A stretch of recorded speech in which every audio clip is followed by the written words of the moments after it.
Hey everyone, welcome back to Gale at Night. So I got some news out of Hollywood and it doesn't involve a new blockbuster.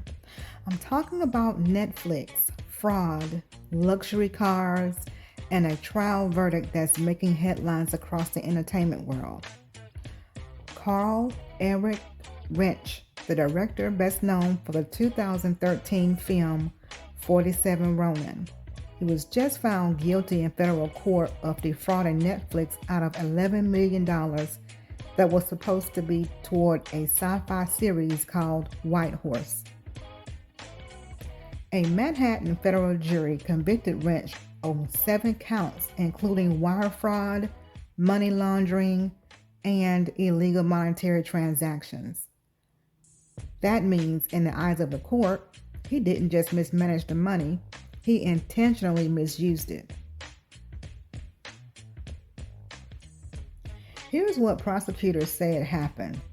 Netflix had already invested tens of millions in the show, but when Rinsch asked for an extra $11 million in 2020, prosecutors claimed the deal was a sham. So instead of spending it on production, the money was funneled into his personal accounts.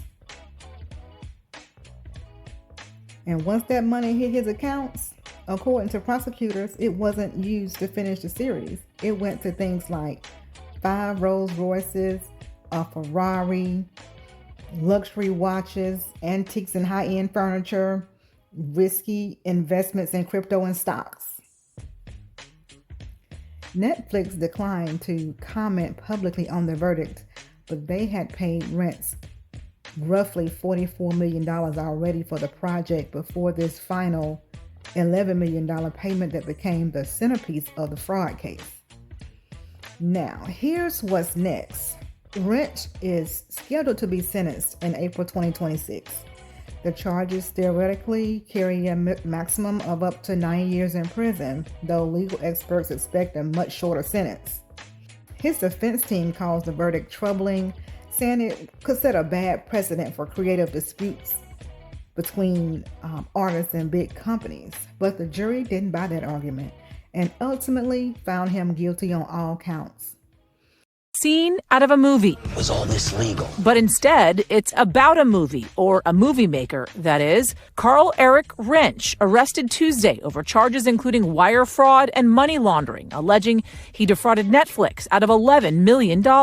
Acting U.S. Attorney Matthew Podolsky in a statement saying, quote, as alleged, Carl Rinsch orchestrated a scheme to steal millions by soliciting a large investment from a video streaming service, claiming that money would be used to finance a television show that he was creating. But that was fiction. While Netflix isn't named in the indictment, in 2018 the filmmaker sold a sci-fi series, White Horses, to the streamer for $44 million, as first reported by the New York Times. And a year later, he said he needed more money to complete the series. In March of 2020, Netflix paid $11 million more to finish the show, according to the indictment. Prosecutors say, quote, Rinsch began transferring the funds he received through a number of different bank accounts before consolidating them in a personal brokerage account. And in 2 months, lost more than half of it. Our attempts to reach representation for Rinsch were unsuccessful. Likely the transfer to these different accounts contributed to the government's decision to charge money laundering. And what else do prosecutors say he did with the money? According to the indictment, there was money spent to speculate on cryptocurrency, $1,787,000 in credit card bills, over $1 million on lawyer fees to sue Netflix, and even more for a divorce. He spent $395,000 to stay at the Four Seasons and other luxury rentals, almost $4 million on furniture and antiques, nearly $700,000 on 2 mattresses, and almost $300,000 on the sheets. Plus the 5 Rolls Royces, the Ferrari, the watches, and the clothing, totaling over $3 million. Expect the defense to try and characterize these expenditures as not personal, but instead income that he was entitled to and income that he went out and spent on. That still may be a difficult argument to make. We reached out to Netflix and a spokesperson has declined to comment. The arrest coming less than a year after Netflix was awarded $8.8 million in damages, a sum a judge ruled Rinsch spent on non-production costs, in an arbitration initiated by the filmmaker who alleged the streaming giant owed him $14 million.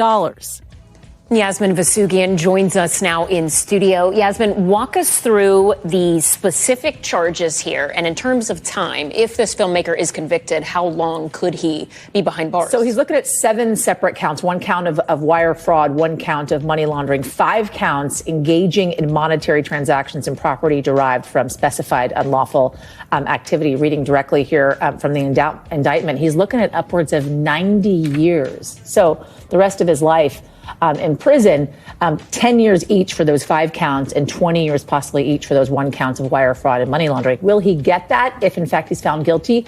Likely no, but he could certainly get a significant sentencing here for some of these major counts.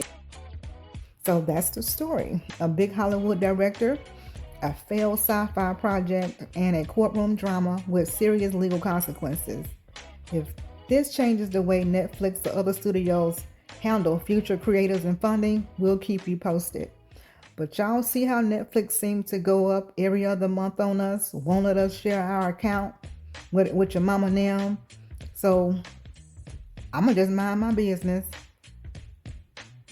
If you have anything to say about this, drop it in the comments below. Thank y'all for watching. I'll see you on the next one. Take care. This is Gail at Night. Thank you all for watching, and thank you for supporting.